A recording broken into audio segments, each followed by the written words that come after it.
Hey guys, what is going on? It is, as you may have guessed at this point in time, Brook, also known as the Undead DM.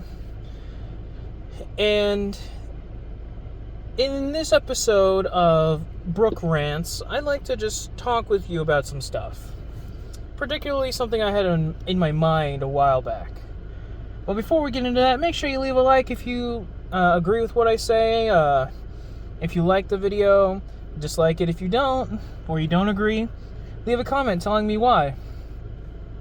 And if you really want to see more of my content, go ahead and click that subscribe button. And with that, let's just get right into it. So, there's a lot of talk in the optimization community around the power scale of martials. And predominantly, it's about how weak they are compared to spellcasters. Even a half-casters, they're weaker. So, the fact that martials are as weak as they are compared to any other class in the game is a very big talking point with optimization communities.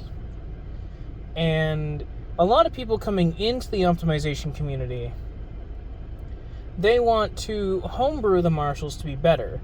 But generally, they don't know where to start. People who are brand new to the optimization community, who have just gotten in, they think that making very simple fixes, very simple mechanics, and adding them into baseline 5th edition martial characters is going to be enough to fix the issue. I'm here to inform you that, unfortunately, that's not the case. Martials need a lot more work than you think they do. And in the optimization community, it is recognized that 4 classes in particular need the most help. Those are obviously the Barbarian, the Fighter, the Monk, and the Rogue. But people generally who are new to the optimization, or new to class homebrewing, or game design in general, including myself for a time, was unaware as to what made a class good and what made a class bad. And so I'm here to inform my audience about what I believe should be the optimal way you should go about class design for the most effect and also the easiest barrier to entry. So I think let's start with the hierarchy. I think in terms of hierarchy of which martials need the most help when it comes to buffing them, it is generally agreed upon, including myself, that the Rogue and the Barbarian are on equal footing when it comes to being the weakest class in the entire game. Because they don't have any options. They don't really have subclasses that give them any more options than they already have. And the ones that do give them so few options and very little ways to change them or utilize them in any creative or meaningful way. An example would be that a Rogue basically gets no options except for Arcane Trickster, which only gets access to some wizard spells, and even then, they get their spell progression at such a slow rate, you might as well just be additional options. And the only Barbarian subclass I can think of that gives you an active option, or active options you can choose from, is the Totem Warrior. But even then, you can't really change your totem once you've picked it. If you pick Bear Totem at level 3, you can't change it later. You can choose different totems later, as you level progress, but you're stuck with the totems you pick. As far as I can remember, that's what they did. Unless Tosh has changed it somehow, or in the rules it states it does. But the Rogue and the Barbarian have no options. They are stuck with, I rage, I hit, or I get advantage through steady aim, and I get my sneak attack. That's all they do. They basically do nothing creative, nothing unique in combat. And that's kind of their gameplay loop, and it's a bad gameplay loop. So I think the barrier to entry to homebrewing these classes to be more powerful is a lot lower than any other class that you could think of. Because with any other class, particularly the full casters, there is a lot you have to consider.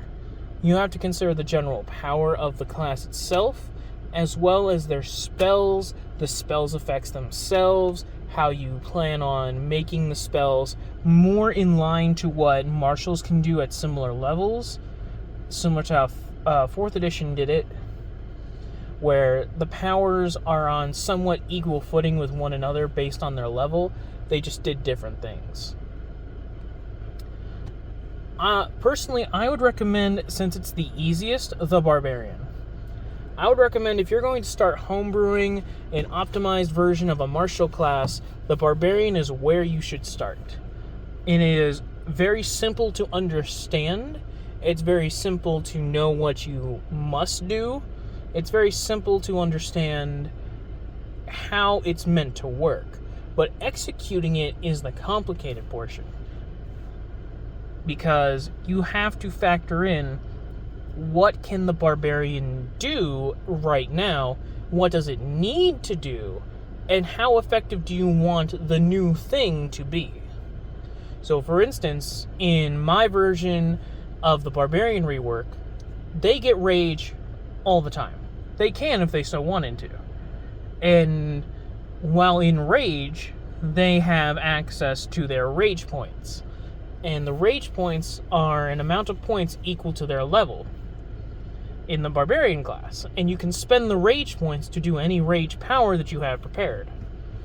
And you can change your prepared list of rage powers every long rest, and you can change one rage power that you know with one rage power that you don't know every short rest. So,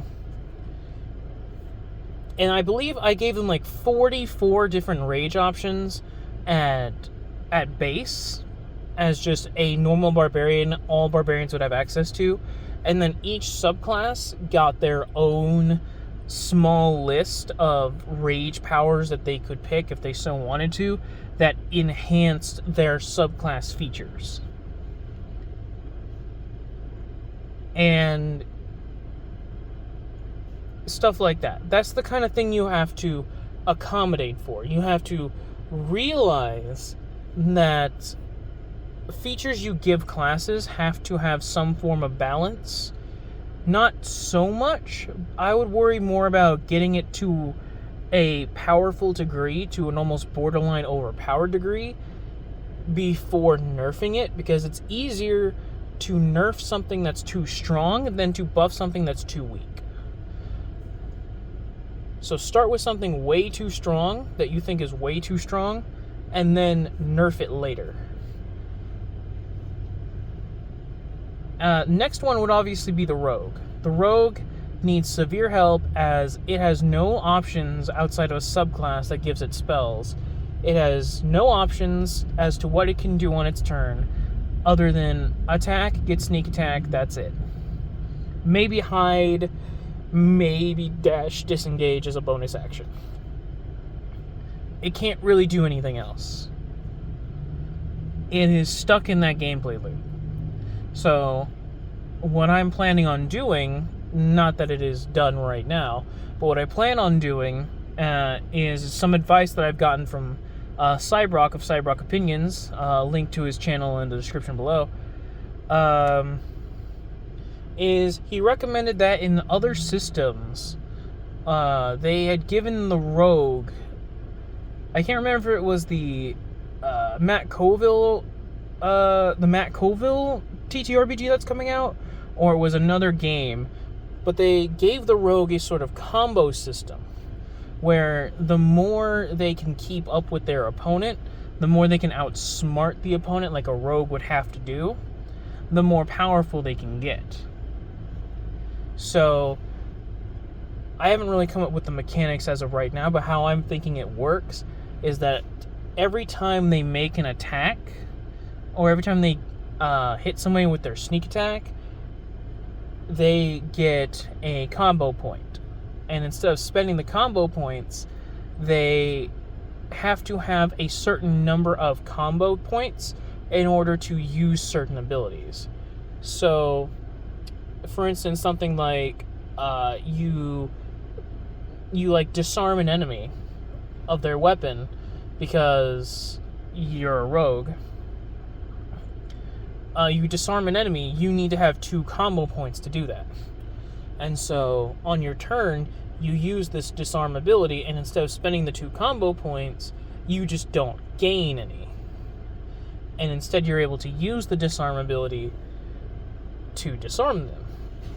And then on your next turn, if you choose not to do anything, like if you choose not to do any ability that requires you to have combo points, but you also are, say, like stunned or something, and then you start to lose combo points as it's kind of reliant on you keeping up.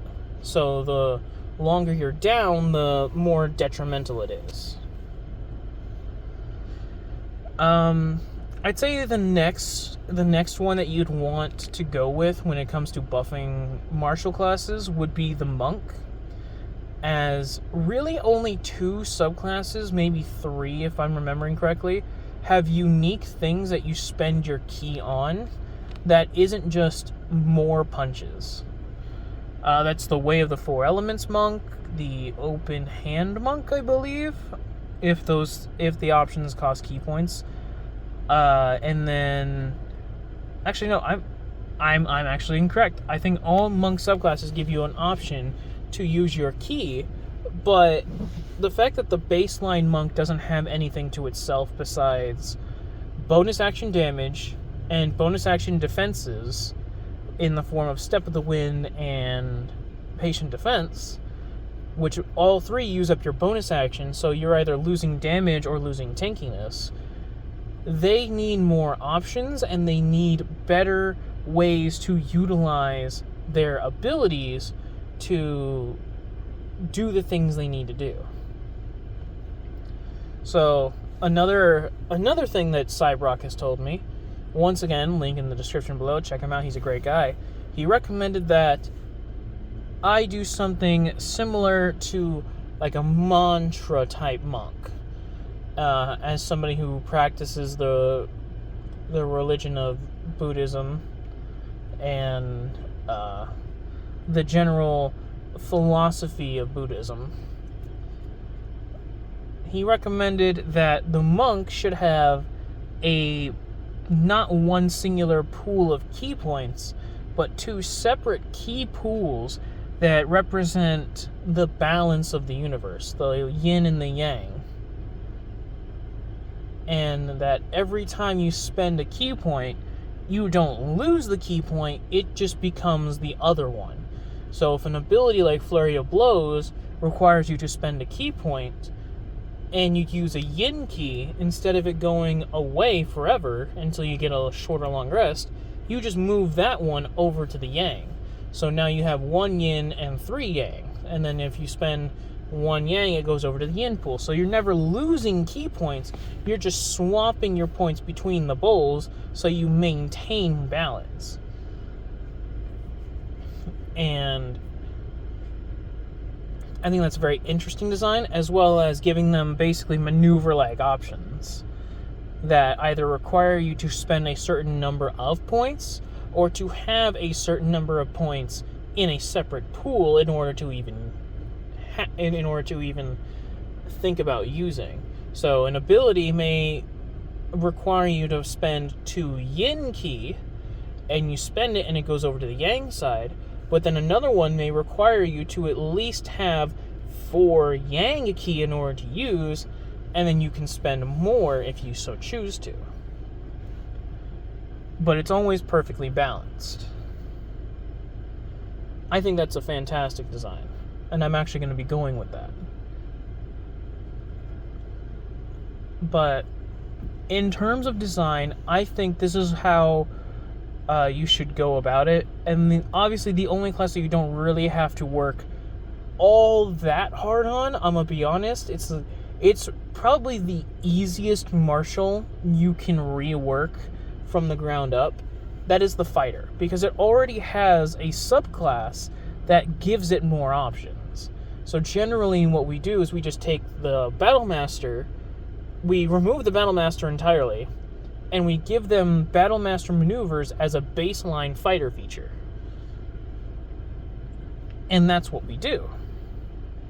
Most martial reworks that I've seen, from Fade Shock of Foxtail Foundry, from Celeria of Foxtail Foundry, Targon from Targon's Heroic Fighter that I've reviewed in the past, they all give them maneuvers as a baseline feature, and some of them either remove Battlemaster entirely or rework Battlemaster to, instead of being the unique fighter that does more things than a base fighter, it is essentially fighter plus. Instead of the champion fighter being more fighter in your fighter, the Battlemaster is more fighter in your fighter.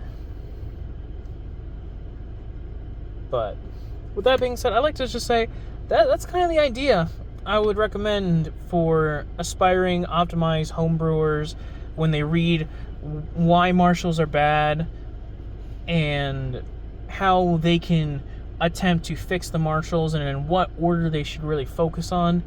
Recommend the order of Barbarian first, then Rogue, then Monk, then Fighter, as it's kind of the scaling difficulty of hardest to easiest, or I guess easiest to hardest. It's not really a particular ranking, in my opinion. They're all relatively easy. It's just some of them are trickier than others because you have no baseline to jump off of.